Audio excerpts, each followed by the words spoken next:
Namangan viloyat raqobat boshqarmasi tomonidan 2025-yil davomida quyidagi ishlar amalga oshirildi. Hududiy boshqarmaga 2025-yil davomida jami 4345 ta murojaatlar kelib tushgan bo'lib, mazkur murojaatlarning 4081 tasida, ya'ni 93.3% qanoatlantirilgan. Shundan 209 tasi bo'yicha huquqiy tushuntirishlar berilgan bo'lib, 3 tasi anonim murojaatlar hisobiga to'g'ri kelgan. 52 tasi vakolatga kirmaganligi sababli tegishli idoralarga yuborilgan. Raqobatni rivojlantirish bo'limi tomonidan hisobot davrida 145 ta xo'jalik yurituvchi subyektlarga nisbatan ishlar qo'zg'atilgan bo'lib, ularga tegishli qaror va ko'rsatmalar berilgan. Shundan 95 tasi raqobat to'g'risidagi, 17 tasi reklama to'g'risidagi, 33 tasi iste'molchilar huquqlarini himoya qilish to'g'risidagi qonunchilik talablari buzilishini tashkil etgan. Joriy yil davomida jami 30.053.9 million so'm mablag'lar aniqlangan bo'lib, 2025-yil 1-yanvar holatiga o'tgan yildan 7 milliard 162 million so'm qarzdorliklar bilan birga jami 37 milliard 216 million so'm mablag'larni undirishga qaratilgan bo'lib, hisobot davrida 13 milliard 802 million so'm mablag'lar qo'mita maxsus hisob raqamiga undirilgan.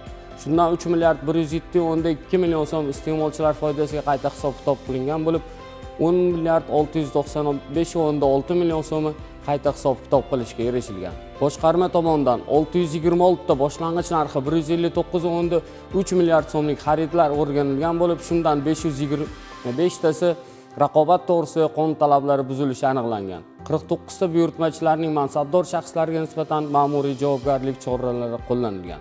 Boshqarma tomonidan joriy yilning o'tgan davri mobaynida xabardor etish tartibida 162 ta tekshirishlar o'tkazilgan bo'lib, 94 ta mansabdor shaxslarga nisbatan ma'muriy javobgarlik choralari qo'llanilgan. Boshqarma tomonidan Regulation Go.uz saytiga joylashtirilgan 42 ta qaror loyihalarini o'rganish natijalariga ko'ra 3 ta holatda raqobat to'g'risidagi qonunning 22-moddasi talablari buzilganligi aniqlandi va loyihalarni qonunga muvofiqlashtirish yuzasidan tegishli xulosalar yuborildi. 2025-yil davomida shahar tuman hokimliklari tomonidan qabul qilingan qaror bilan jami 19.401 ta hujjat, jumladan 5.673 ta normativ hujjat, 3.640 ta qaror, 689 ta farmoyishlar, 1.340 ta bayonnoma, jami 13.728 ta yozishmalar o'rganib chiqildi. O'rganishlarda 10 ta tuman hokimliklarida 47 ta holatda raqobatni cheklashga olib keluvchi hujjatlar qabul qilinganligi holatlari aniqlanib, raqobat to'g'risidagi qonunning 22-moddasi talablari buzilgan deb topildi. Tuman hokimliklariga taqdimnomalar kiritildi. Bundan tashqari yil davomida 9 ta davlat boshqaruv organlarining jami 33.006 ta hujjatlari, jumladan 4.437 ta normativ hujjat, 477 ta bayonnoma, faoliyatiga bog'liq 3960 ta buyruqlar o'rganib chiqildi. Qo'mitaga ma'lumotlar kiritib borildi. O'rganishlarda 5 ta boshqaruv organlarida 14 ta holatda raqobat to'g'risidagi qonunning 22-moddasi talablari buzilishiga yo'l qo'yilganligi aniqlanib, taqdimnomalar kiritildi.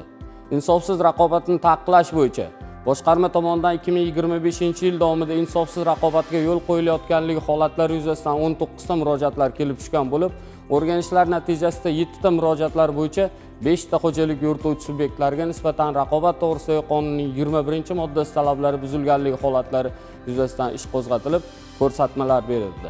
Bitta murojaat qo'mita apellyatsiyasi kengashida ko'rib chiqilib, tegishli qaror va ko'rsatma berildi.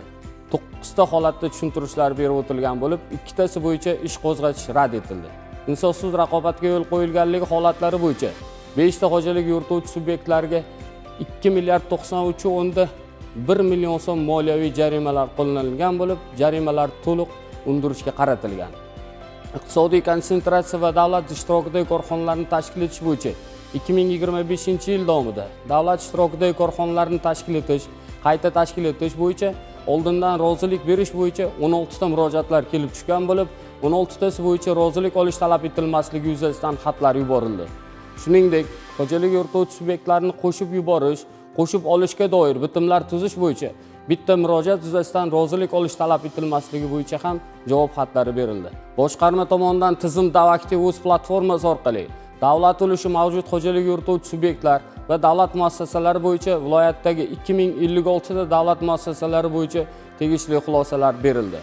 Kartel kelishuv va til biriktirishlar bo'yicha boshqarma tomonidan qo'mita va viloyat prokuraturalari topshiriqlariga asosan o'tkazilgan o'rganishlarda 14 ta holatda Raqobat to'g'risidagi qonunning 19-moddasi talablari buzilishi yuzasidan 22 ta xo'jalik yurituvchi subyektlarga nisbatan ishlar qo'zg'atildi va qonun buzilishiga yo'l qo'ygan 10 ta xo'jalik yurituvchi subyektlarga nisbatan 67 million so'm moliyaviy sanksiya jarimalari qo'llanildi. Tovar, moliya bozorlarini tahlil qilish bo'yicha viloyatda 4 ta xo'jalik yurituvchi subyektlar, tovar yoki moliya bozorida ustun mavqeni egallab turgan xo'jalik yurituvchi subyektlar davlat reyestriga kiritilgan bo'lib, shundan 3 tasi don mahsulotlarini qayta ishlash korxonalari va bittasi Namangan ekspertiza MCJ xizmatlarini ko'rsatish korxonalariga to'g'ri keladi. Shuningdek, viloyatda ustun muzokara kuchiga ega korxonalar soni 4 taga: Namangan Musaffo iqlim MCJ, Namangan viloyat toza hudud DUK, Orif Nurli kelajak MCJ, Chashmai Safed gaz MCJ korxonalari maishiy chiqindilarni to'plash va olib chiqib ketish xizmatlari bo'yicha ustun muzokara kuchi ega korxonalar reyestriga kiritildi. Boshqarma tomonidan hisobot davrida 54 ta tovar ish xizmatlar bozorida o'tkazilgan o'rganishlar va tahlillarda 11 ta to'liq tahlillar ma'lumotlar qo'mitaga taqdim etildi.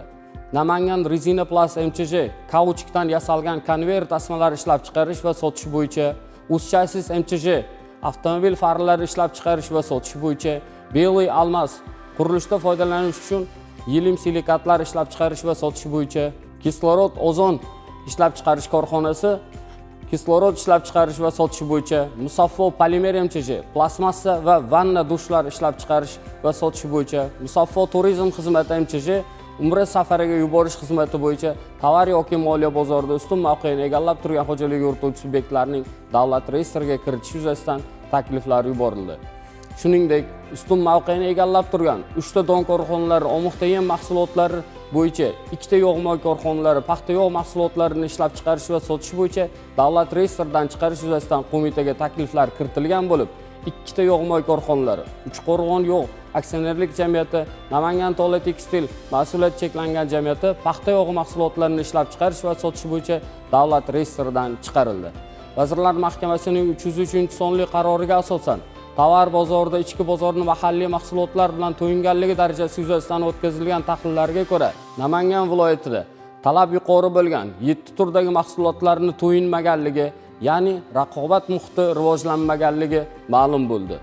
Bundan tashqari, yuqori likvidli mahsulotlarni birja savdolariga qo'yilishi bo'yicha boshqarma tomonidan 2025-yilda jami 31 ta korxonalar tomonidan 20 turdagi mahsulotlarni birja savdolariga qo'yilishi yuzasidan monitoringlar olib borildi.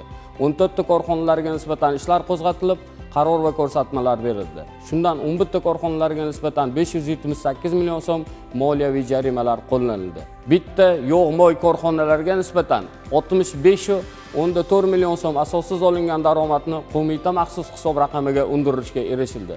Iste'molchilar bozorlarda narxlarni nazorat qilish holati yuzasidan Namangan viloyatida asosiy turdagi ijtimoiy ahamiyatga ega mahsulotlarning ro'yxatiga kiritilgan 10 turdagi mahsulotlar zanjiri o'rganishi bo'yicha ishlar amalga oshirildi. Iste'mol bozorlarida narxlarni nazorat qilish bo'yicha Namangan viloyatida asosiy turdagi ijtimoiy ahamiyatga ega mahsulotlar ro'yxatiga kiritilgan 10 turdagi mahsulotlarning zanjirini o'rganish bo'yicha umumlashtirilgan ma'lumot va takliflar viloyat hokimligi va qo'mitaga kiritildi. Viloyatda faoliyat yuritayotgan 174